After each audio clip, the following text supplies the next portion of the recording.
her boss, her party leader, Jeremy Corbyn, has taken to social media, as have so many of her colleagues across the political spectrum, to say how shocked they are, saddened, utterly disgusted by what has happened.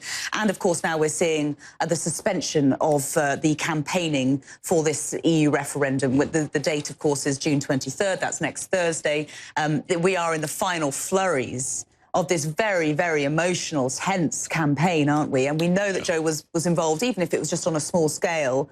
And now we're hearing that David Cameron says he won't campaign in Gibraltar tonight after the attack on Joe Cox, and indeed the Leave campaigners as well, Boris Johnson being at the forefront of that he says he's going to pull out.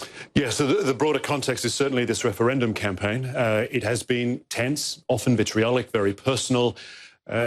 Political friends have really been effectively scratching each other's eyes out, really, over the course of this campaign. It has at times been very, very ugly. And now we hear both sides are suspending their campaign, at least for the day. It is so extraordinary, isn't it? But, I mean, in terms of West Yorkshire and where you are as well, is it even more surprising that firearms are being used or being sold and bought in and around the streets of Yorkshire?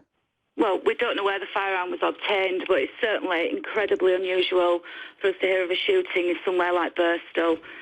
There seems to have been a shooting incident as well, which is so rare, really, isn't it, in the UK? How surprised were you to hear of that, and how familiar are you with any of these sort of firearms incidents within West Yorkshire or Yorkshire as a whole?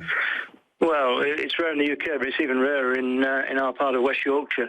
It's interesting that so many British politicians face a lot of criticism for this Westminster bubble, as you've just described, the fact that all of British politics sort of centres in and around Westminster in London, and yet they're representing their constituents who might be hundreds and hundreds of miles away. But Joe Cox was, we understand, at least holding one of her surgeries for her constituents in her own constituency in West Yorkshire, which is quite a decent few miles away from Westminster itself. So it does, I guess, imply at least that she was doing a very good job as a local MP to her local constituents, and that would seem to be reflected in all of the kind words that we've heard from all of her colleagues as well. Indeed, we've heard from guests that she was brought up and schooled locally, so she was someone who was very much and who had a history within her constituency and her community. She was not a Labour Party figure who was parachuted in to win an available seat in a by-election or a general election campaign.